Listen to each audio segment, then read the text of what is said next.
kulaga feesi zaabwe. Olunaku olwaleero tulina mwana muwala Claire ali mu kutunyumizaamu ku mboozi ye n'eryamutuukako ng'asoma engeri gye yeesiba ku musomesa nti omusomesa yamukwata ate ng'omusomesa ekituufu yali akimanyi ku mutima nti tamukutte era alowooza nti kirabika kye kimuviiriddeko okubonaabona okutuuka buno obudde naye twagala tumukwate mpolampola paka atubuulire emboozi eno yaggwa etya. Mu maaso ga anti wo wali tosobezaako ddala? Ali sisobya. Taatawo baali bamuzaala ne basenga abo bameka? Go kyenakola yali tanaba kuntuukako nga neeyuzayuza ngoye nga nkuba enduulu omusomesa nkwata nkutte nenkuba enduulu abadyera abo abadyeri neeri bonna ne bavaayo ne bajja bantaase ng'engoye zonna maze uniform nali maze ogikutula amapeesa. Simba wakati omusomesa bwe yajja mu night prep nga togenze mu prep ng'osigadde mu ddoomu bwe yajja okugambako ogende mu class ne weeyuzaayuza engoye zonna n'oleekana n'ogamba omusomesa nenkuba enduulu ate nali neefujo lingi nenkuba enduulu tomusomesa nkutte.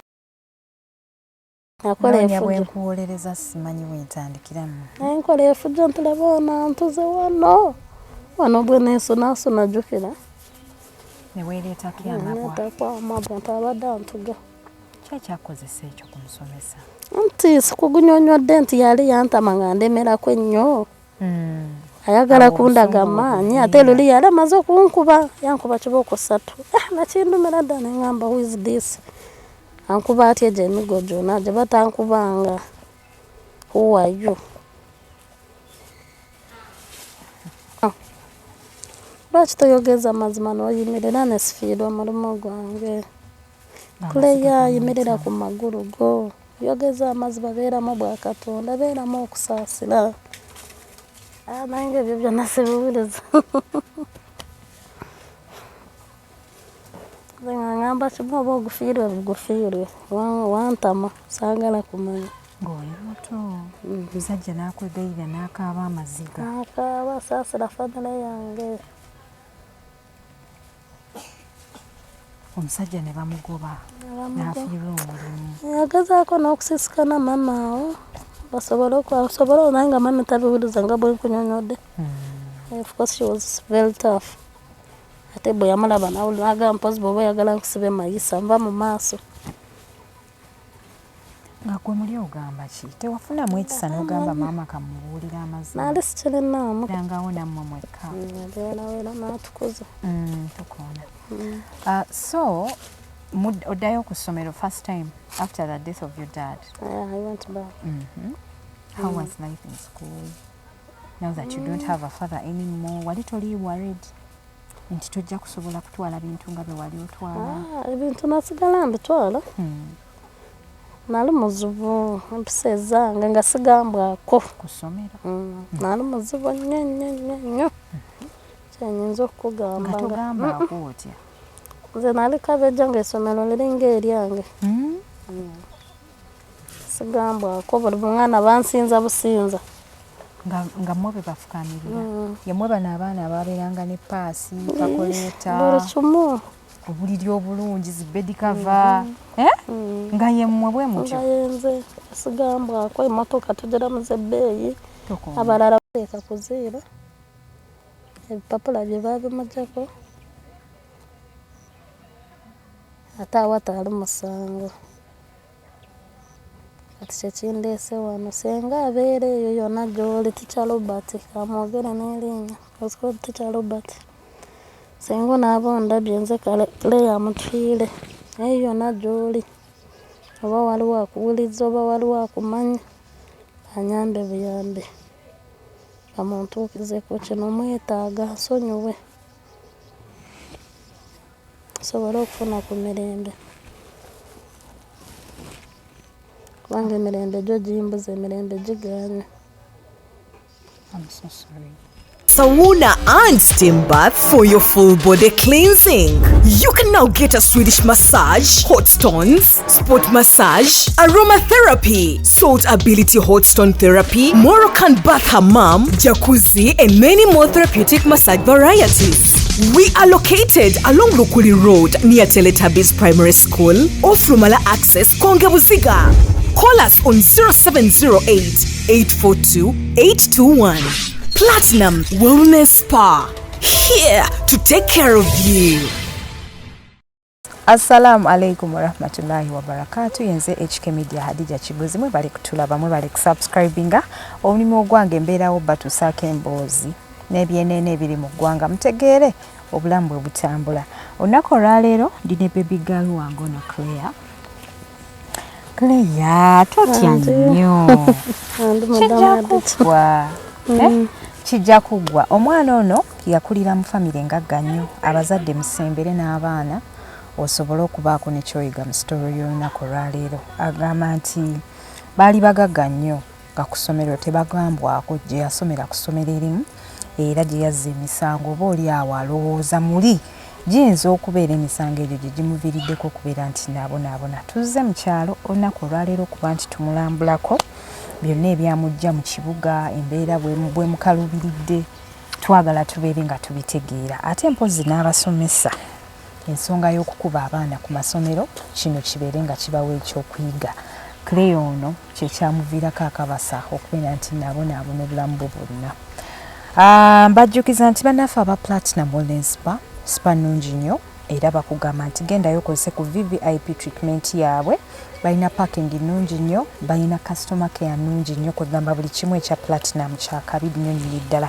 Bannaffe aba Natural Hub bano basala weight, gwe omukyala ayagala okendeza ku mugejjo olina olubuto olunene, kobe mwami kobe mukyala bajja kuba bakolako bulambalamba. Banoonyeko ku nnamba y'essimu gy'olabaawo wammanga. Aba Daxin Collection bano bakutikkira ebintu okuva e Dubai ne babeera nga babikuleetera wano e Uganda. Ne bw'oba olina kyoyagala okugula ng'okozesa kaadi nga togiyina, basobola okuba nga bakuyambako okushoppinga ebintu online ate biba bikutuukako bulambalamba paka woosula. Mpozi njagala nnyo okwebaza abaana bankuba kyeyo mwenna abatulaba yonna gye mutulabira emitala w'amayanja nti mukola kyakabi nnyo era tusibira ddala. Kwe tuli ku mitimbagano egy'enjawulo ku Facebook, ku Instagram, ku TikTok, ku Twitter, mwenna abatufollowinga tweyanziza. Nsanyusa okulaba. Okusanga Madamu Adija. Oliotya? Ndi Madamu Adija mpozi. Kijja kuggwa. Nenda katusabe Katonda nakyo kigwe. Naye nnyongera ku ddoboozi. Katusabe Katonda nakyo kigwe. Abasoma naawe bagenda kutegeera yadde weebise. Nze sikufuddeeko. Kyonna amabuzibu nabwe bantegeera kyensaba. Kyenjagala kwe kuyambibwa ate n'ekivaamu. Buza kuba tulaba. Sibya mutaba tulaba baseba n'abanyabo. Amanya n'eddoboozi bampita Amutwire Claire. Ani? Amutwire Claire.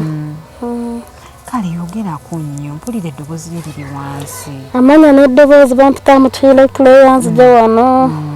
Nga neetaaga buyambi bwammwe. Mumpe ku magezi. Kati gwe wakulira wa? Okukula okwange nakulira wano e Kakiri si wala. Wano e Kakiri? Iyo. Kula kwange tekwali kubi. Kubanga nze gwe olaba nazaadwa mu famire nga nnungi era abamanyi. Dadi wange yalinako ku ssente ne mami wange. Naye ebyembi Mukama n'abajjulira obulamu bw'ensi. Okufuna amagezi nali mu life nga yeeyagaliza n'oddala. Kubanga nze omu mu baana baali beeyagalisa mu ssomero. Gye wali osomera? Gye naali nsomera okuva mu primary paka mu secondary. Paka mu secondary. Ng'obulamu bweyagalira n'oddala. Kasente kabeerangawo mu budde. Singa simanyi bino nti abalala oba bapaakinze emmere bapaakinze bikinze nga buli kimu akasente weekali. Kano kayinza naye munaye ne bijja ne bikyuka embeera n'entabukira. Embeera n'ekutabukira? Njagala osooka onnyinyonnyoleko obulamu obwo bw'oyita obulungi bwali butya? Obulamu obulungi obwo babazaala abaana bameka? Batuzaala abaana bana. Abaana bana. Naye nga dadi wammwe ssente alina nze? Ssente zaaliwo kubanga yali tabeera muno mu ggwanga. Yali abeera wa? South Africa. Be basangoma abaasooka mu busangoma.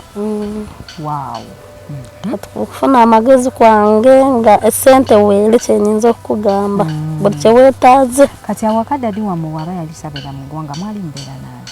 Twali ne mami waffe n'abakozi ewaka. N'abakozi awaka. Dadi wammwe yali yazimba Kakiri? Yali yazimbawo e Kakiri.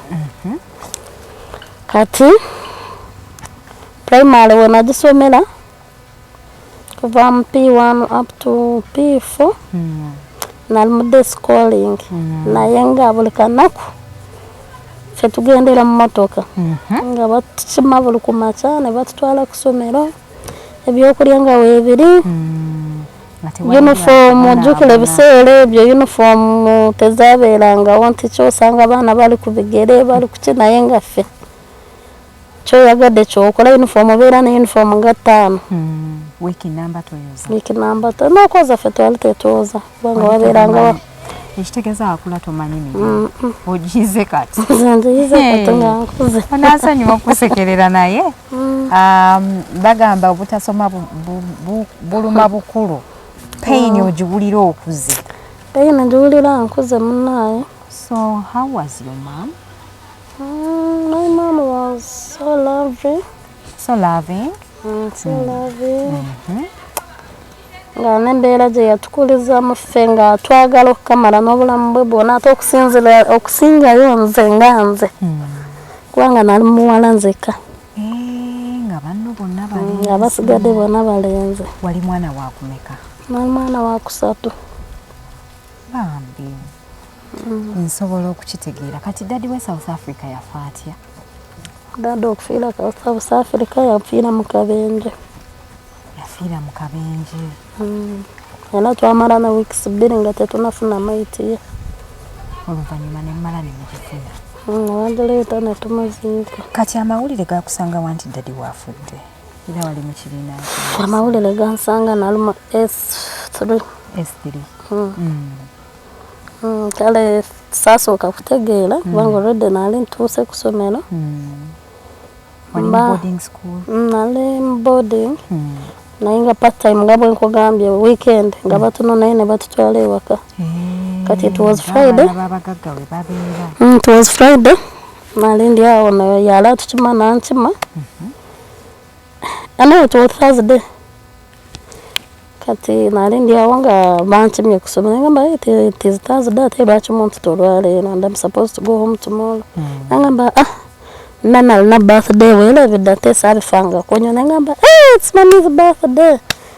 Nengenda ewaka nali sinaba kutuuka waka nga mpulira emiranga ng'eri ng'abantu balaajana ewe afudde alese abaana biki saasooka kulowooza nti oba yafudde oba ki engeri gye yali tabeerawo okutuuka ewaka ng'abantu baatuuse dda bampa amawulire mbu dada agenze.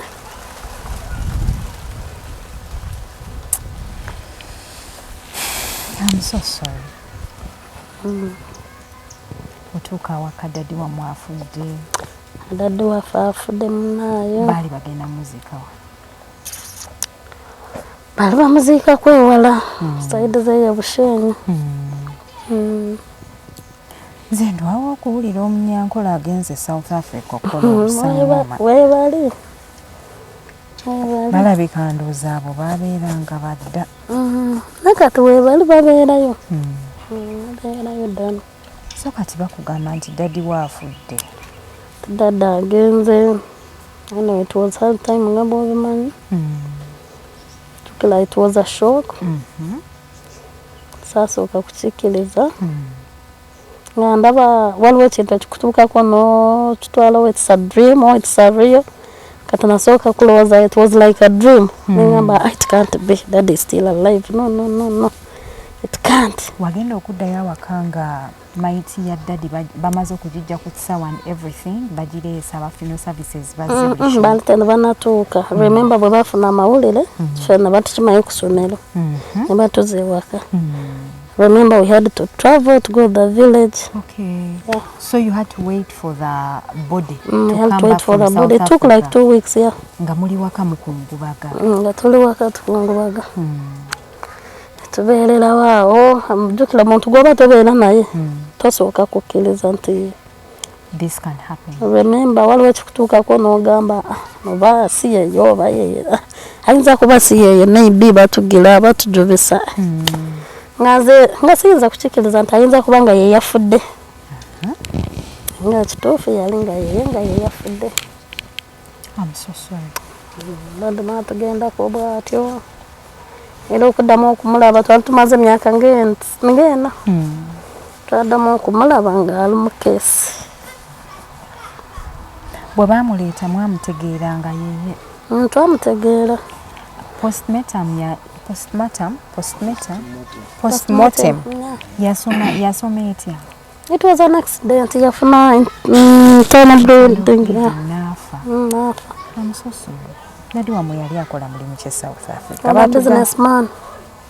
Which kind of business?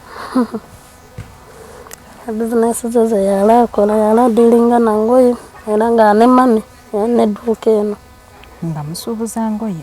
South Africa basuubulayo engoye. Anyway, tosobola tegeera. Oba mama wamwe engoye yali azisuubula China. Nati ngambye daddy yeli yala dealingira mu ngoye ne mama era naye yali mu ngoye. Yali tazisuubula eri direct. Naye nga bona baali ba ngoye. Ate ekyokulala ba parents sikakasa nti bayinza okubabuulira amazima ku mulimu taata wamwe gwakozesa. Era munaye ffe twali tumanyi dadde jjukira bw'aba akomawo ajja n'engoye mpitirivu. Ng'abashopping. Remember twalimu n'abato siyinza kugamba nti kyali bwekiti because I had never gone there. Yeah. So how often did your father used to come to see your mom in a year? Tinaya. Even it would take like 2 years to 3. Nga tannaba kudda? Even 5. What? That was a very big hassle. Naye nga family agifaako. Yala nnyo yala ayagala nnyo family ye nnyo. Era nga every day by then simu zino za smart tezaabeerangawo common. Naye nga mami yala agirina. Yala no waliwo zino esimu zaabeerangawo ku Blackberry. Nga n'okumuwuliriza eri. So almost bwe twabeeranga ewaka at least every day nga tulina okwogera naye. Nga mulina okwogera ne daddy wammwe ku video call biki. Ate nga bwe nkunyonyodde remember naali muwala nzeka. Nga daddy alina okuwuliza. Daddy's girl. Sukaali we. Sukaali wa daddy ng'alina omuwuliza. I can relate. Daddy's girl. So after your dad passed on, obulamu bwali butya? Tebwasooka kukaliba ennyo nga bw'obimanyi. Sente already zaali kwezire. Spirit bwe yafa. Of course obulamu bwakyuka Adija kyenyinza okukugamba bwakyukira ddala. Bwakyuka nga wakati wakyali ssanyu. Mami nabeera nga musunguwavu.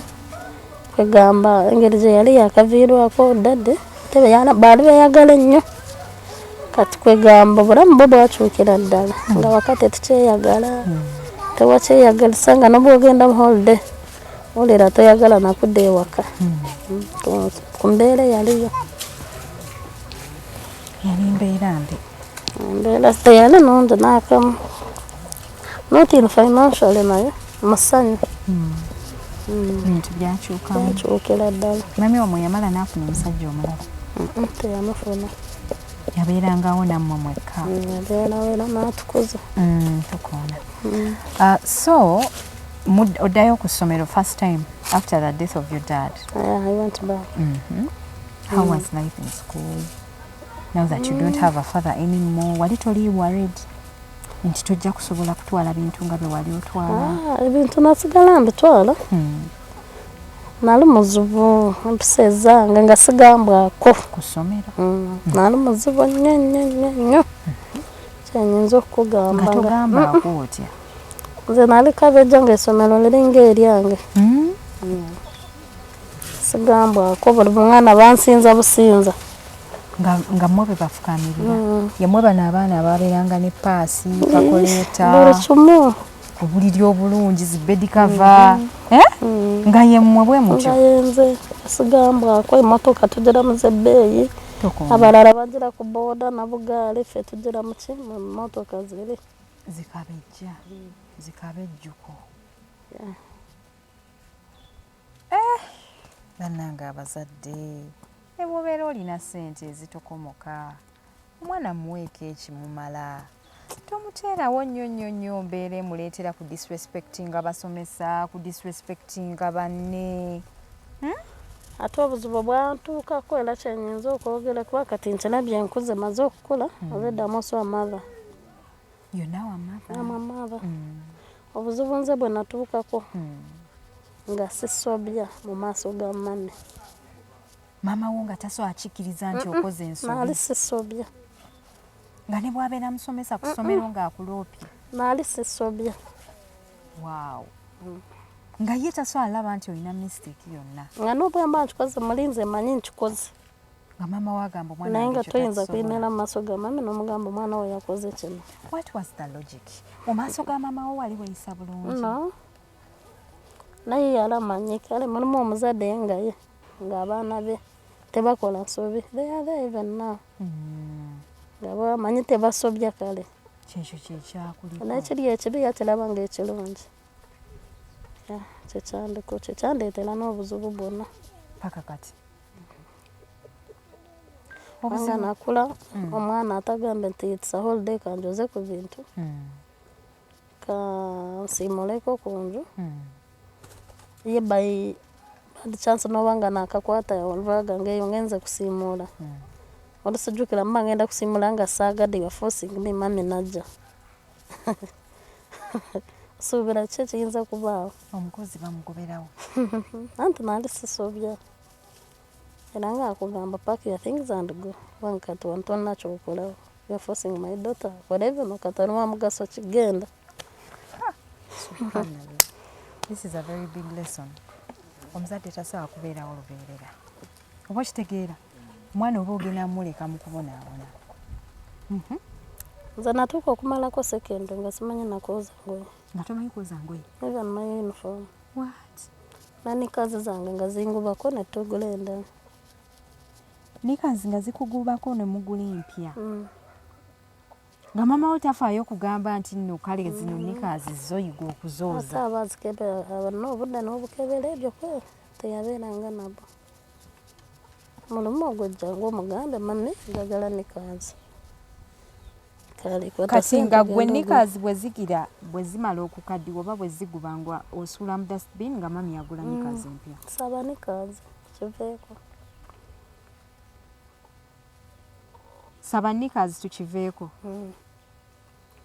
ate todde ate nikazi ate bye yali tabuuza yali tayagala kumanya mugambe mami njagala nikazi oba omusabye emirundi 5 mu mutaamu kiri kugwe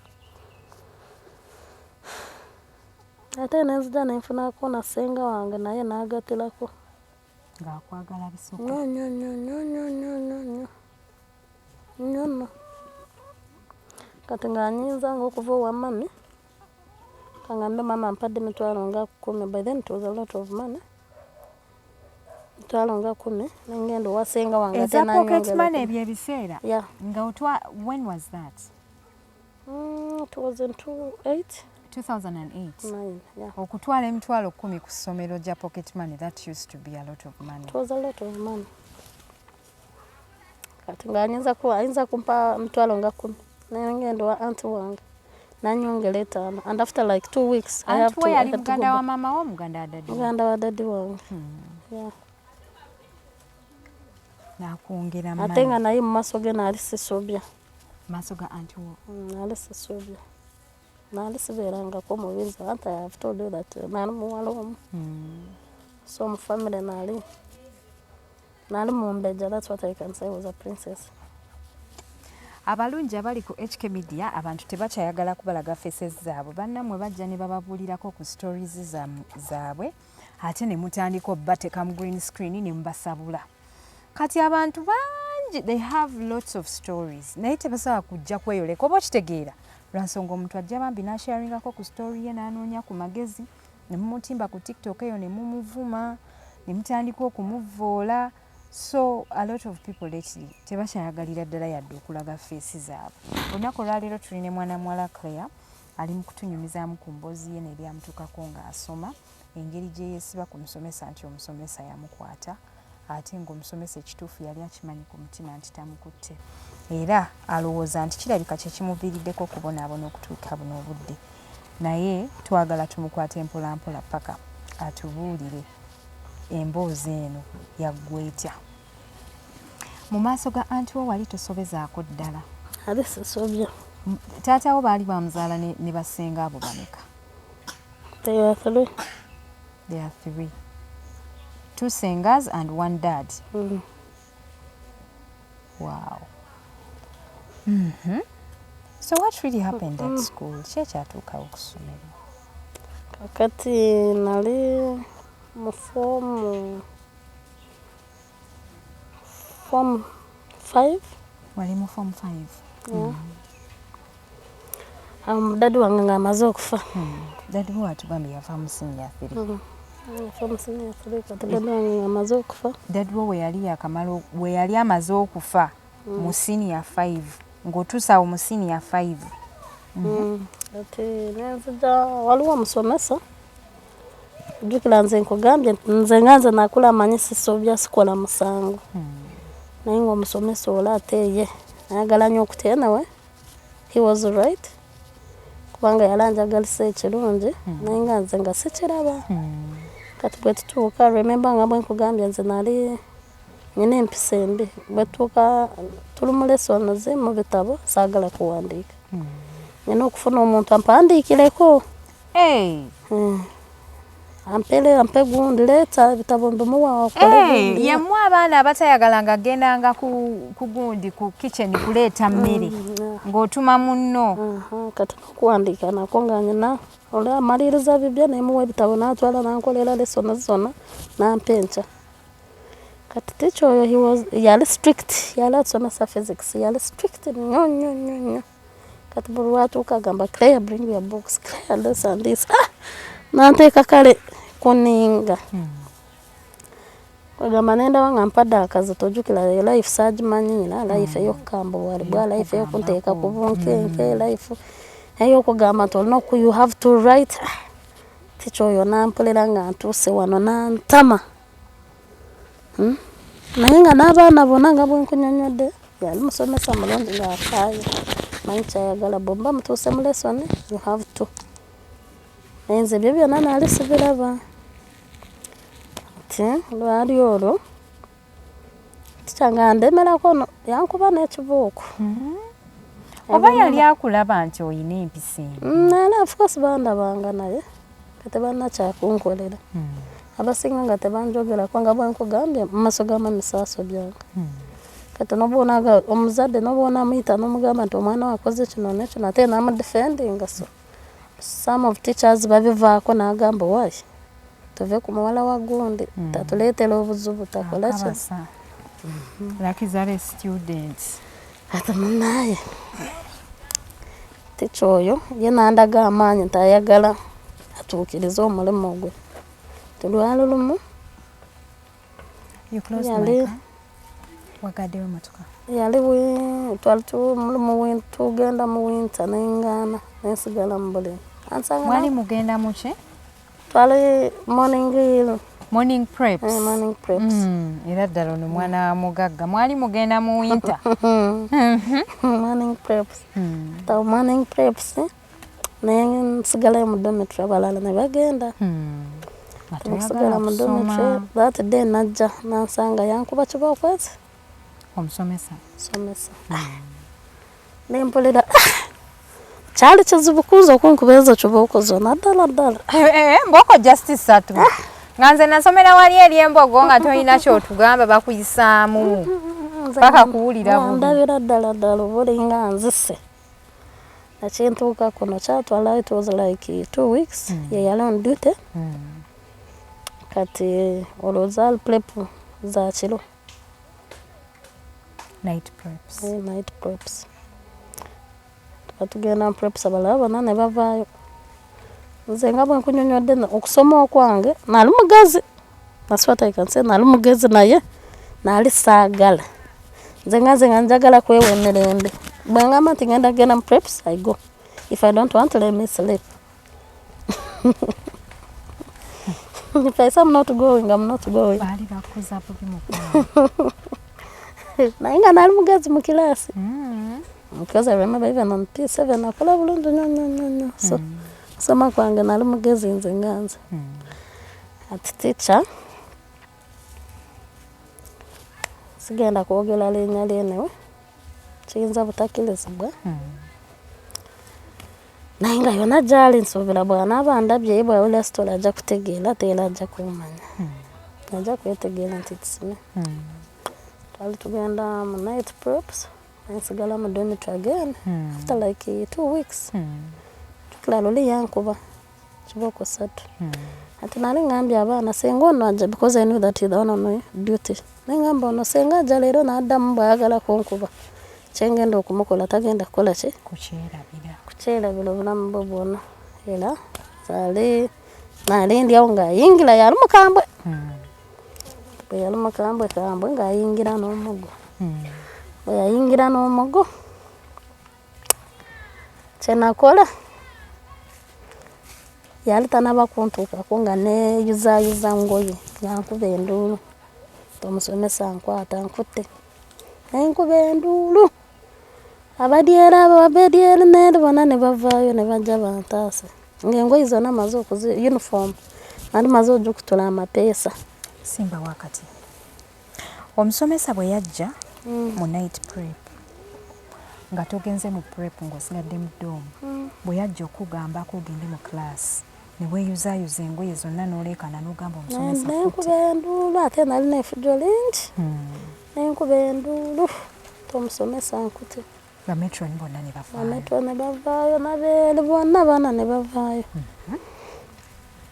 omusomesa mangu ago the teacher teyaliiwo naye nafuna information tebadde kusomero li weweeyuyuza engoye n'ozijjamu n'ogamba nti omusomesa kutte oba abadde akwata omusomesa yagamba atya omusomesa yakanyanga kimu kwewozaako oba naye sirina kyenakozeeyo simutuuse nako simusemberedde nze mbadde wano ku bitanda banaisi naye nga nze nkanya kimu abadde ankwata laba ne wano antuze abadde antuze ne wano antuze mu bulago laba amenye n'omukono wano wanduma so nenkola efujo ery'ekitalo wali noonya bwenkuwolereza simanyi wentandikiramu nenkola efujo nti laba ono antuze wano bwe neesunaasuna jjukira neweereetako amabwa nti abadde antuga ki ekyakozesa ekyo ku musomesa nti sikugunyonyodde nti yali yantama nga ndemerako ennyo ayagala kundaga maanyi ate luli yali amaze okunkuba yankuba kibooko 3 nakindumira dda neŋŋamba who is this ankuba atya egyo emigo gyonna gye batankubanga who are you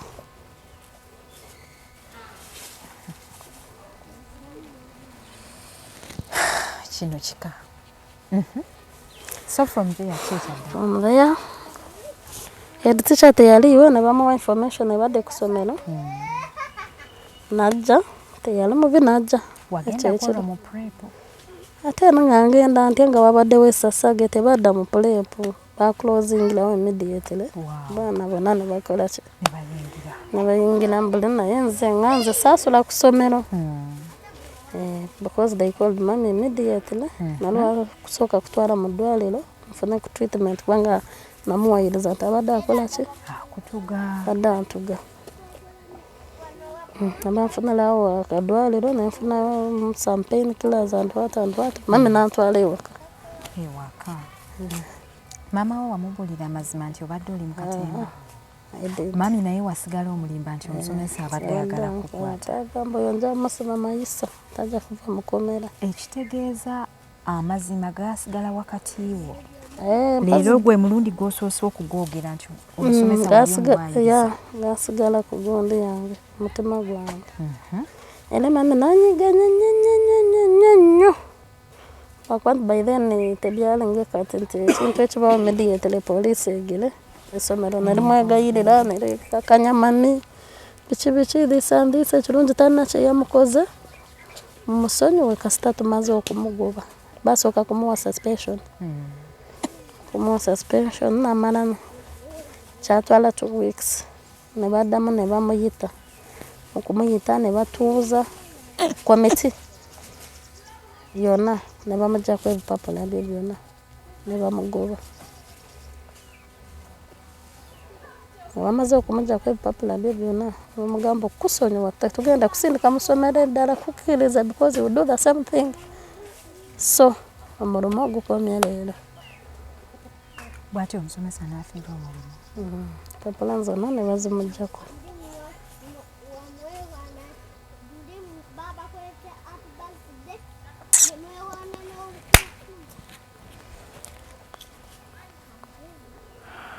Tukola ebintu nga tuli baana bato ng'olowooza nti nno okolera balala osanyusa balala, kumbe you're hurting someone so deeply.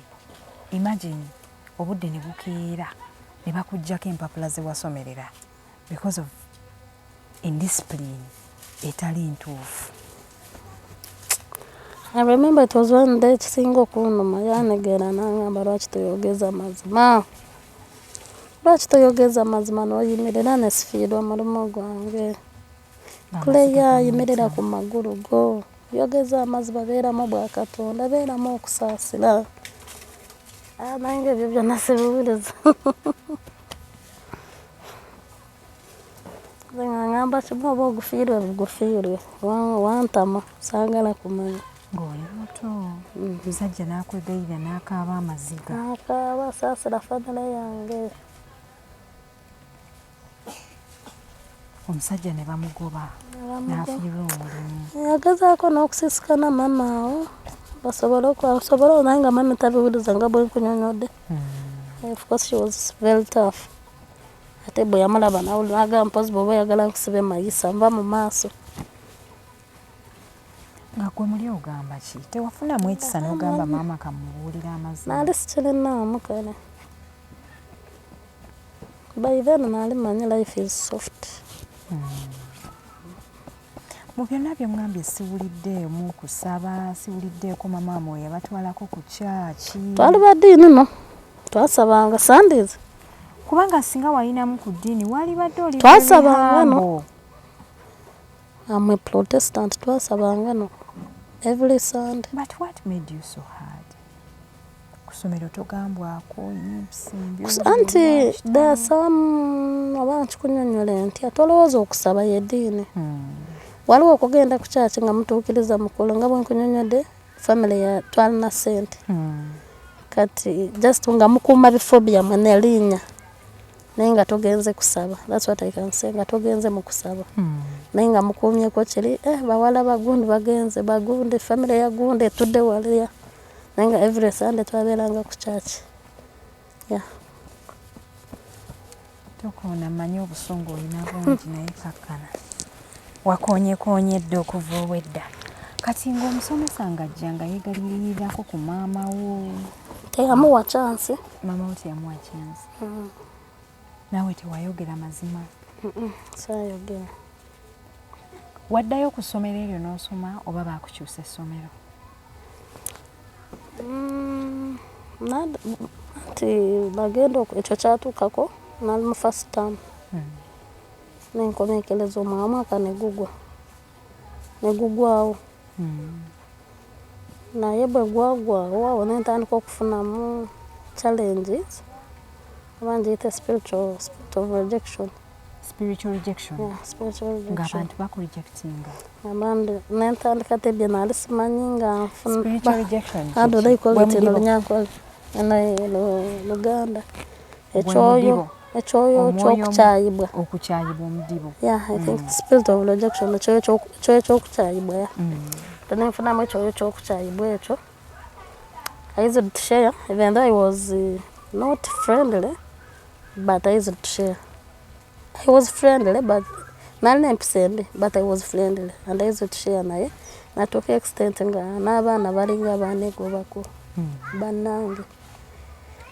Gano gw'obadde olya naye nga olabira ddala kwegamba olinga afunye muntu gw'obadde olaba ng'olaba buli omu akwewala vendo tebakwogereko because of mulinamuko ku ssente oyinza kuba gwobya ku ssomero mami wajja kujja leekaane naye nga buli mwana akwewalako akuyita wala when passinga there nobeera isolated ate nga n'abazadde abamu nengeza nempulira mbonna muwala wa gundi awo okoma kati awo nomalako senior 5 yonna ng'oli rejected namalawo senior 5 bwewawulira ng'oli uncomfortable wakyusa ssomero oba wasigala nakyusa I told mami in form 6 I'm not going back wewagamba mami wo nti nfunye spirit of rejection saakimugamba nti nfuna spirit nti nfunye ekizibu ekyo so just namugamba I'm not comfortable where I am so I need to change school eyo gye wagenda wafuna ku buganzi tekyakugira era nawe nagenda ate it was worse kubanga nyinza kugamba ekintu which you even can't believe nti wenajjuliza anyway munansonyiwa abandaba because I'm not all that good in Uganda but I try yeah I'm not good in Uganda wenajjuliza edit wenajjuliza UNEB UNEB from 6 siwo wenasomera siwo watuulira ebibuuzo no of course wenatuulira because nali maze okujjulizawo naye siwo wenasomera okujjuza ate ne bakususpendinga n'ogenda nengenda musomera eddala so I had to just come and do your exams from here kyekyaleetawo ekyo anti nga amaze okufuna ekyo ekyoyo ky'okukyayibwa mpweddeko emirembe tuuse mu ssomero abaana domitry gy'obaddemu ng'olabye buli omu alinga agyegobamu I reached even on an extent nga nyina domitry eyange nzeka nga bampadde akasinga akange domitry ng'eba nnene no nga bampadde kaluumu eyo munda mu dormitories mwabangayo bulungi mwabeerangamu obulungi nga bampadde kaluumu Claire you sleep here ng'abaana bonna bakuviiridde nga bakuwa nsonga kijasi nga kyekola automatically nga kyekola automatically tebakwagala olusi nga musinziranga ku kantu akatono nga bwe nkunyonyodde nti nyina embeera gye naali simanyi n'ogenda okulaba nga buli omu akwegyeeko mumuleke mukireke kyekimanyi mukireke obuli ogenda okuyita owula nga buli omu ali kugwe tena kimpisa obubi nnyo neŋŋamba mami neegoba nzeka I'm not going back to school pozi ng'onkyusiza if not nkomye leero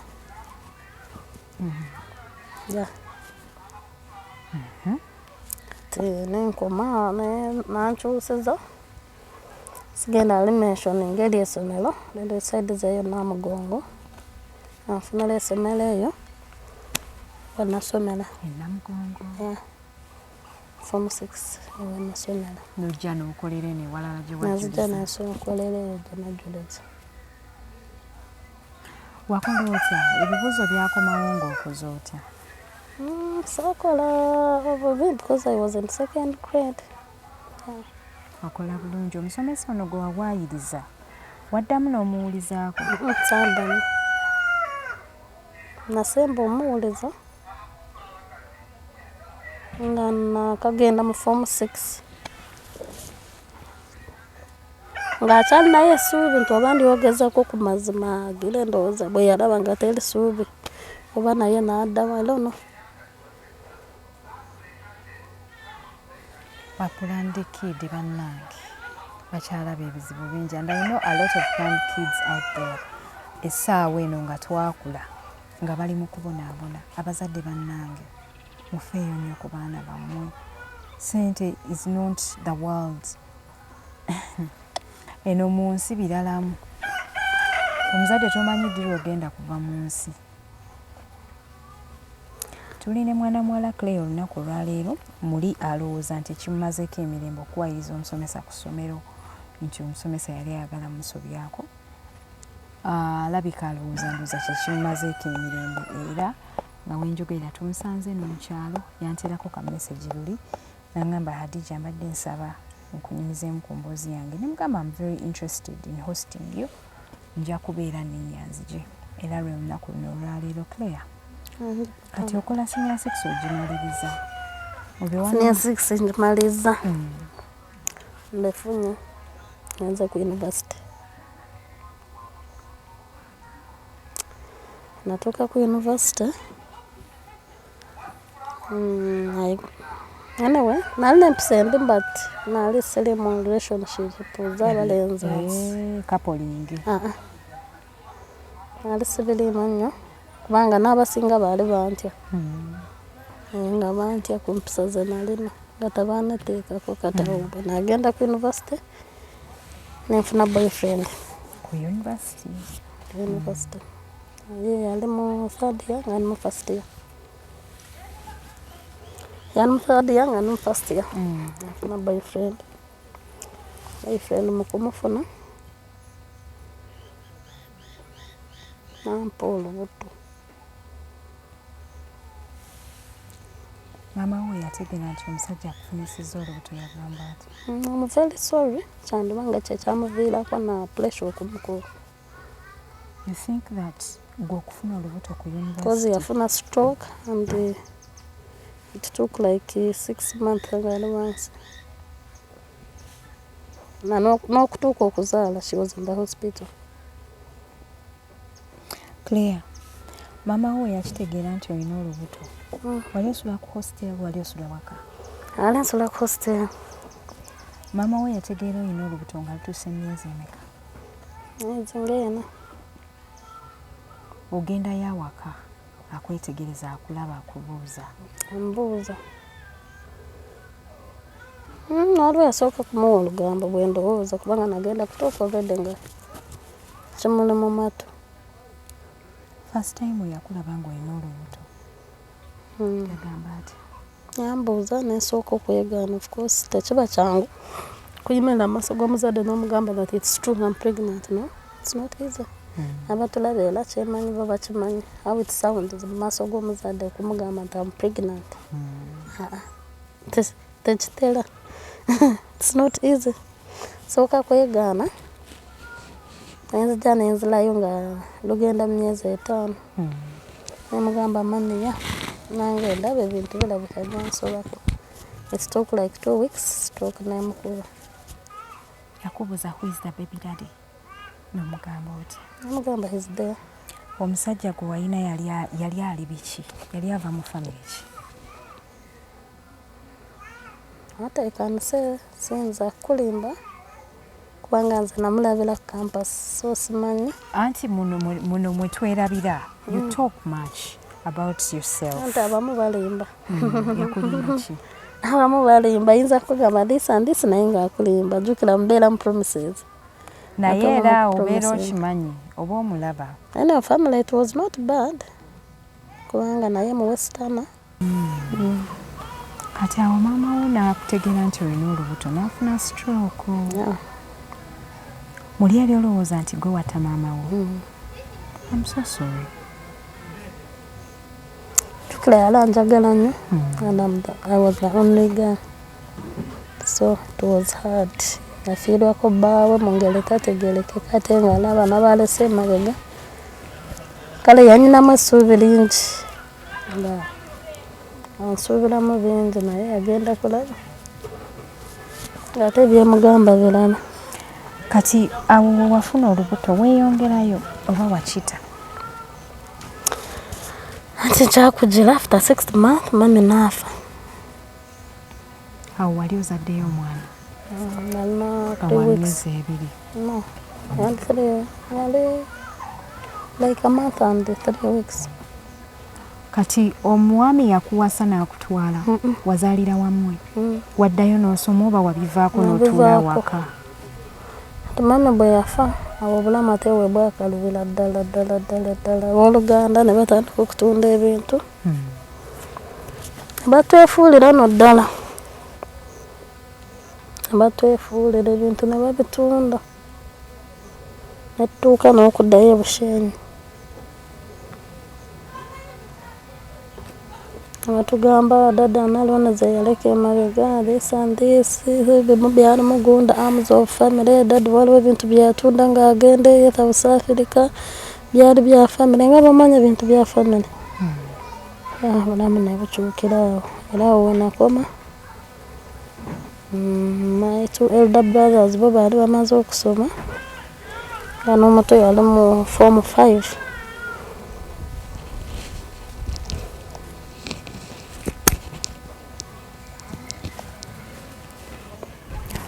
Omuto wammwe yali ali mu form 5.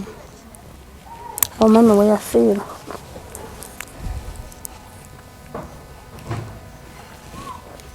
Ne mukola mutyawo? Aho so twasooka kubeerayo ne Kakiri tubeerabeerayo nekitwala nga mwaka mu maaso awo weda gyatandikira. Of course twali baana nga tetubimanyi toba mugundu mu bintu ebimu dadi bye twali tumanyi nti bibye mwalimu emikono gya family oba byali bituufu oba tebyali bituufu naye olumayimira n'agamba dadi wama yatunda ekibanja ng'agenda kukola this tonna bw'okola ki bw'owakana gwe ng'omwana ate nga ba family be bavudde eri ebyeno byonna ne babitunda. Nga taata w'omwana waaliwa? Taata w'omwana wange kyenyinza okukugamba even right now simanyi gyali. I'm so sorry. Did he ever come to your home alabe ku mwana? Yasemba okumpoleza ng'omwana wa myezi 4. That's when you left hostel n'oddayo awaka? Nzirayo ewaka. No, nali maze okubeerabeerayo waka nazaala nga amaze okugenda ewaka. Naye we nazaalira naye nga mwekunyonyoddde yali mu third year. Kata bwe yamala graduate nga we twakoma. Tewaddamu muwuliza? Tewaddamu muwuliza. Kitegeeza mama we yafa talabye ku bbaawo? Teyamulabaako. N'omwana alinga atamulabako because she was already down. Ate kyategeera.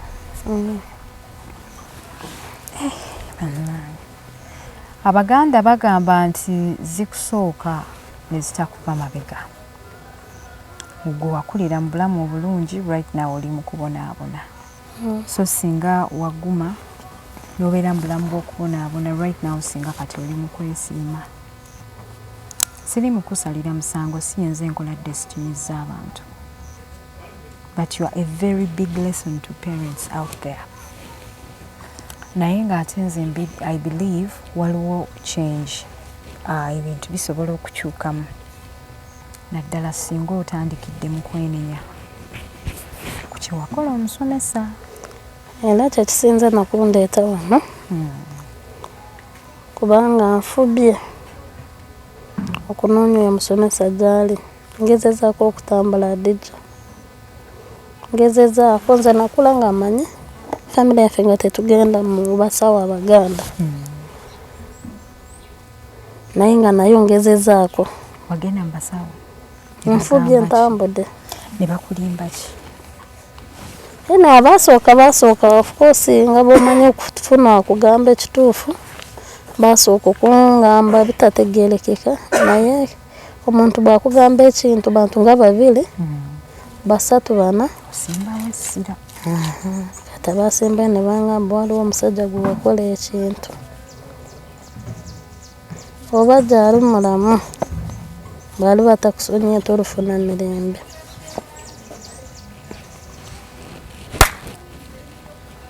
Kubanga family ye nagiteeka ku zero. Ebipapula bye baabimuggyako ate awataali musango.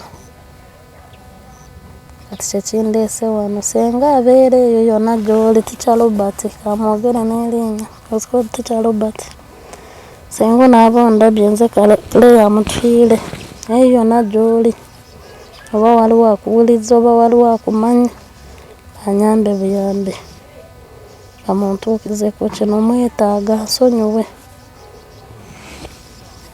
sobole okufuna ku mirembe kubanga emirembe gyo gimbuza emirembe gigaanye. I'm so sorry. Kiki ky'oyita emirembe okugaana Claire?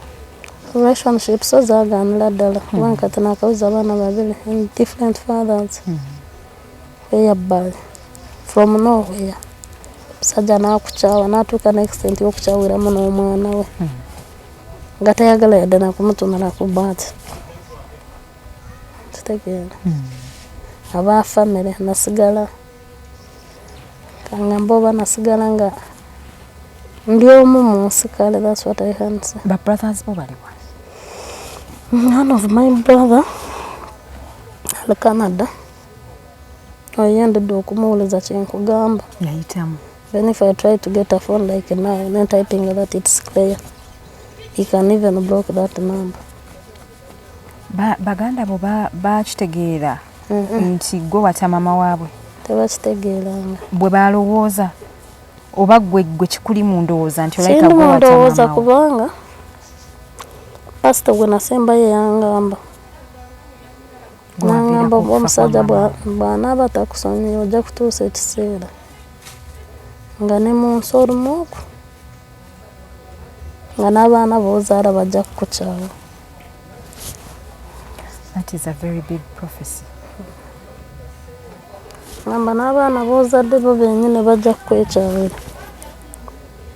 I'm so sorry.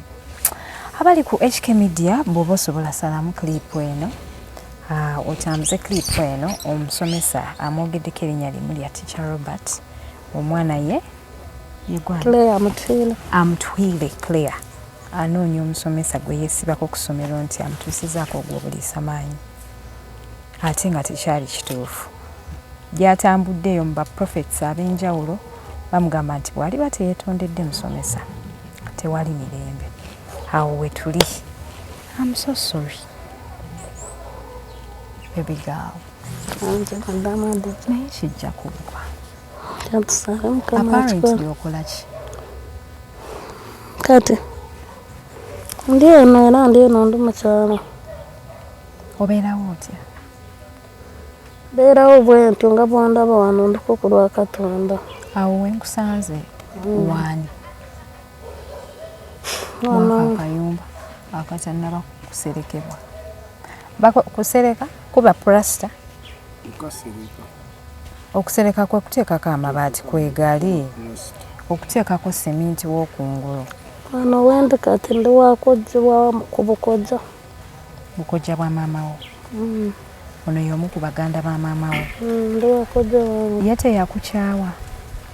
Of course ndemerako bulemezi naye nga naye teri love. Tayagala kumanya. Oliwo n'abaana bo babiri? Ndi n'abaana bange babiri. Kati wano ku HK Media tukuyambe tutya manyi? Nsaba kubuyamba asobola kumpa ku magezi gonna kubanga ngezezaako okutambula ntambudde. Are you really sorry? I'm very more than sorry. I'm really sorry for what I did.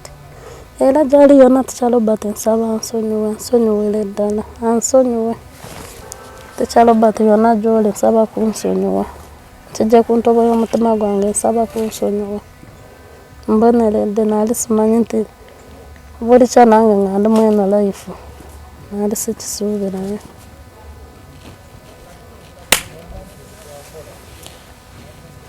Allahu Akbar. You're such a very big lesson to me. Emboozi we waginimiriza ku WhatsApp nasoose n'egitwala ng'ey'omuzannyo by the way. It's real. You are a very big lesson to me. And I think even people out there who are watching us.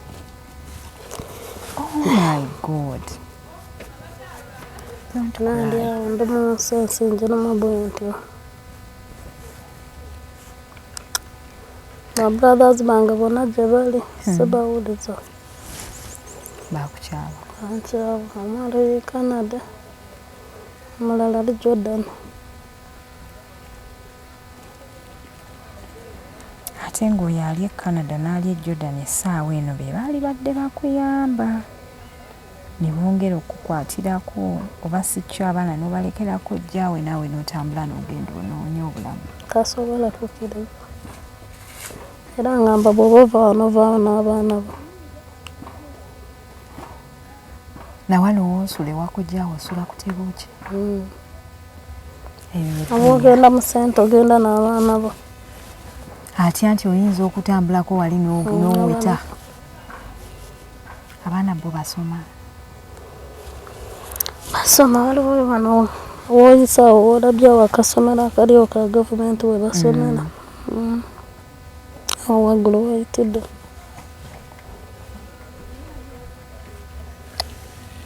bannange eno yensi bweti bwetambula abantu mbagamba be humble. It costs you nothing to be humble.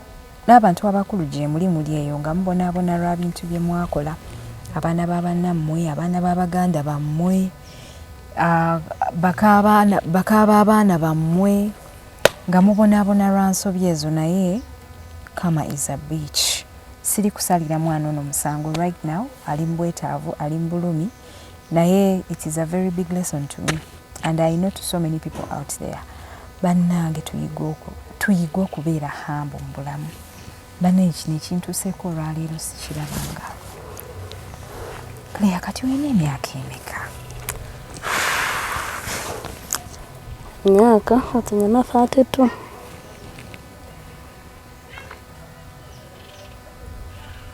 Okyali muwala muto. Still energetic. Tambulira mu kusaba Mukama Katonda akusonyiwe mu ddiini yo. Era nsabira ddala nsiiba. Mukama bw'anaaba akusonyiye nsaba n'oyo omusajja agenda kweyoleka mu maaso go. Jali ajja kusonyiwa na buli kimu kiti. Ddala nsonyiwe ne Katonda nsonyiwe n'abantu be nalumya. Abantu be nalumya batalina musango abaana be. Wow.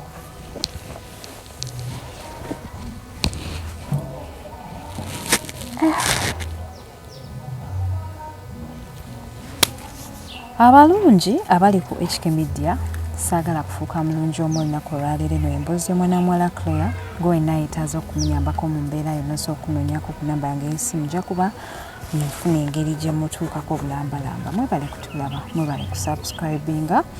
Abantu batulaba eyo omuntu n'abeera eyo n'afuna just simu ya muntu n'agamba kaŋŋendeko ku kitimba just ndabe ku Hadija Kigozi tusiima ye Claire yali just akozesa simu ya muntu mulala okundaba.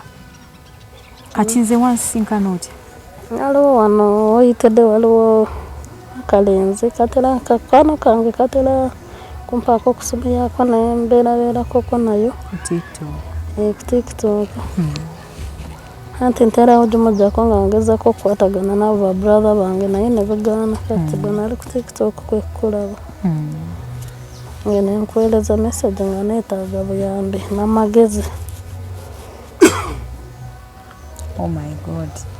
Kale bannange byebyo mbaleetera emboozi zino mufunemu ekyokuyiga mwebeereremu mube mukakkane bannange ensi tekungulwa abazadde abaana mubakuze in a right way. Ogenda kera ekyove ku nsi olekere omwana ensi ng'emukubaakuba naye katusabe Allah ow'ekitiibwa Claire abeere ng'amuviirayo. Njagala nkozesa omukisa guno okuba nti mbasiba olunaku olwaleero. Yenze HK Media Hadija Kigozi. Assalamu alaikum.